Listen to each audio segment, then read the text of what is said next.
NBI. Sumuko. Buti naman. Buti naman, dapat naman talaga makakulong na siya eh. So, buti naman, hindi na niya tayo pinahirapan. No, kaya ipapasalamat tayo kay NBI Director Magno, kay Secretary of Justice Eric, sa mabilis niyang aksyon, kay Secretary John Vic Remulla, sa mabilis niyang aksyon. Pero sabi nga ng Pangulo, umpisa pa lang to. Madaming ibang makukulong pa. So, dito sa dalawang kaso pa lang, mahigit 20 na yan. So, 15 doon sa una, 10 dito, so 25 na dito sa dalawang kaso pa lang. Nagsabi si Ombudsman Boying na this week, yung kaso naman sa Bulacan ang ifa-file. No? So, sila Alcantara yun, sila Hernandez. So, yun. Kung ano yung nangyari doon sa mga ibang taga-DPWH, mangyayari din kay Alcantara yun. How about DPWH, Chair? May bago bang recommendation to file a case sa Ombudsman? Tuloy-tuloy kami. No, ayoko lang pangunahan ng ICI, pero meron kami ulit na i-recommenda. Sabi naman natin every week. Last week meron, this week meron ulit, next week meron ulit. No, so tuloy-tuloy lang ito. And ngayon nakikita na natin na dahan-dahan natutupad na yung pangako ng Pangulo natin. Na bago magpasko, marami ang makukulong, maraming magpapasko sa kulungan. And isa na dyan, si Sara Diskaya. So, sigurado na yan. So yun. So, ano tayo? Tuloy-tuloy lang tayo. Bernard. Naman doon, after na po lilinis natin dito sa Tartar Lake, ano na po yung aasahan ng publiko? Well, asahan po ng publiko, tulad nga po na nasabi ni Secretary Vince at yan po ang kautusan ng Pangulo, tuloy-tuloy po itong programa natin ng paglilinis ng mga esteros, creeks, at kailangan po talaga i-clear yung mga waterways natin dahil kung hindi po, kita nyo naman po yung difference ng before and after.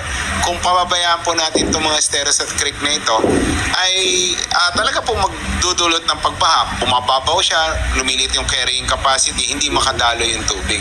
Pero sabi nga rin po ni Sec Vince, kami po ay nananawagan sa community naman na tulungan kami. Kasi kung lilinisin namin, tapos tatapunan uli ng basura, magkakaroon uli ng mga obstruction, paulit-ulit po yan. Mauulit po yung pagbaha. Unlike po kung ma-maintain po natin ito ng malinis, ay tuloy-tuloy yung daloy ng tubig. Mawawala ang baha. Kung hindi mawala, mabilis pong huhupa. So, kailangan po talaga tulong-tulong lahat dito. Chairman, medyo flood-prone areas po yung Las Piñas and yung mga kadikit pang cities. Kumusta po yung mga projects and implementation po natin dito? Well, I think sila RD ang makakapagsabi. Projects na flood control projects. Hindi, for 2026, kailangan medyo i-revise. For 2026, kailangan re-revisahin muna natin lahat yan. Kasi sabi nga ng Pangulo, hindi siya papayag na kung saan nang napupunta itong pondo para sa flood control. Kaya nga, itong Oplan kontrabaha, ito ang ginagawa natin. Kasi ito, kahit na wala tayong gagawing bagong struktura, epektibo to, lalo na dito sa Greater Metro Manila area. Kasi ang problema ng Greater Metro Manila area, barado ang ating mga daluyan ng tubig. So yun ang ginagawa natin ngayon. No, lahat yan. Across the board, private sector, mga eksperto, mga scientists, lahat yan ang sinasabi nila. Pero hindi naman ibig sabihin nun na wala na tayong kailangang itayong mga flood control mitigation. Pero yung kung magtatayo tayo dito ulit, pagkatapos nitong taong ito, kailangan yung tama na. Hindi na yung mga flood control na nakakasama pa imbes na makatulong. So, yun ang sabi ng Pangulo. Kaya nating aralin mabuti. Sabi ko nga, wala kaming ilalagay o i-approve na flood control project kahit saan, hindi lang sa Metro Manila, kundi sa buong Pilipinas, kung hindi ito i-approve ng mga eksperto natin at ma-certify nila na talagang ito ay makakatulong at hindi makakasama. So, yun ang kailangan gawin natin. Just to clarify, 14 pumping station along the river system. Hindi. 14 dito sa Parañaque and Las Piñas area. Marami itong mga esterong ito. No? So, kailangan yon lahat i-review. So, yun ang inutos ko kay RD Joel ngayon. Revisahin lahat, konsultahin yung mga eksperto natin. Kung makakabuti, kailangan lang pagkakasin ng bomba, yun ang gagawin natin. Kung sasabihin ng mga eksperto, nakakasama pa yan, gigibain natin. Ganun nga kasimple. Yun ang utos ng Pangulo natin. Thank you, everyone. Sir, Mayor, si RD Joel, engineer, i-explain niyo yung purpose ng stop log. And gate, the whole of it, and place it on top. Yung That is something that we have to look into. Patayan at una. hindi naman malakas ang ano dito eh.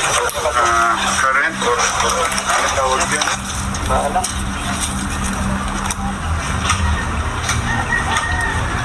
Magandang umaga sa inyo lahat, lalong-lalo na sa mga kababayan natin sa Paco. 3 weeks ago, as you all know, I visited the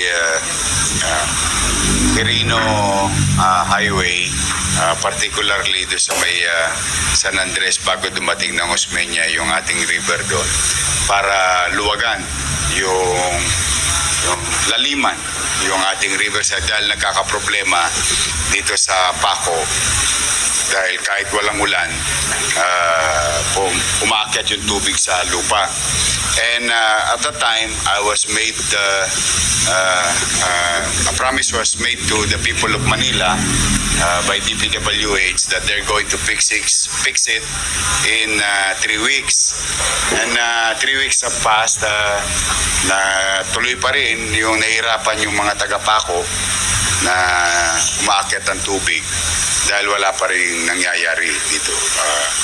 Now, be that as it may, ito tayo ngayon, yung commitment nila sa atin ng MMDA at DPWH no, na ayusin na itong floodgate na to na nasira noong kasagsagan ng bagyo.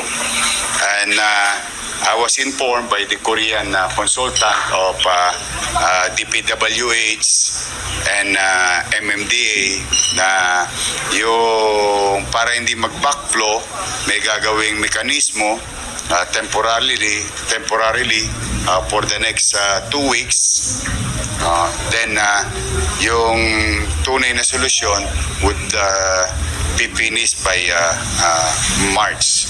So we are hoping before the end of the year, sana wala nang tubig na umakyat sa Paco area, sa community doon.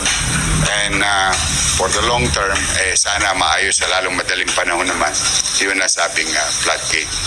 Itong floodgate po na ito, gano'n na siya katagal gumagana o Hindi, nasira lang nung bagyo. O doon lang kasi parang bumigay. Pag nakita mo yung tsura, bumigay eh. O, parang may bumanggang matigas eh.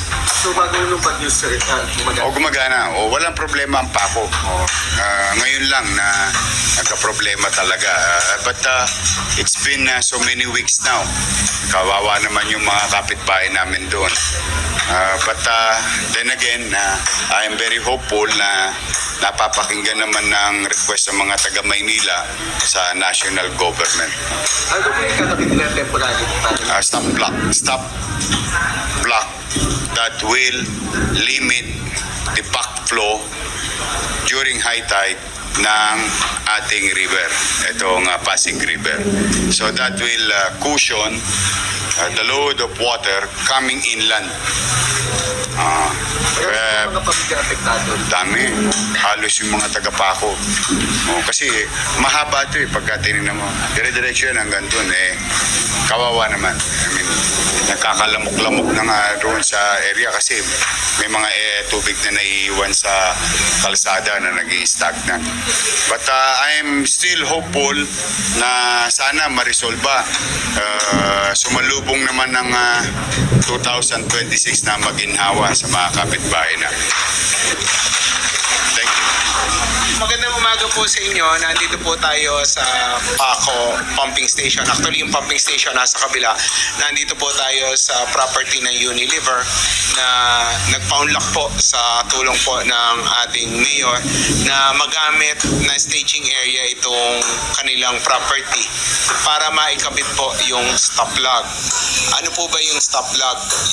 Sa ngayon po, kahit walang ulan, alam to ni Mayor at binring up sa aking atensyon, kada po high tide, tulad po ngayon hanggang sa December 11, high tide po eh.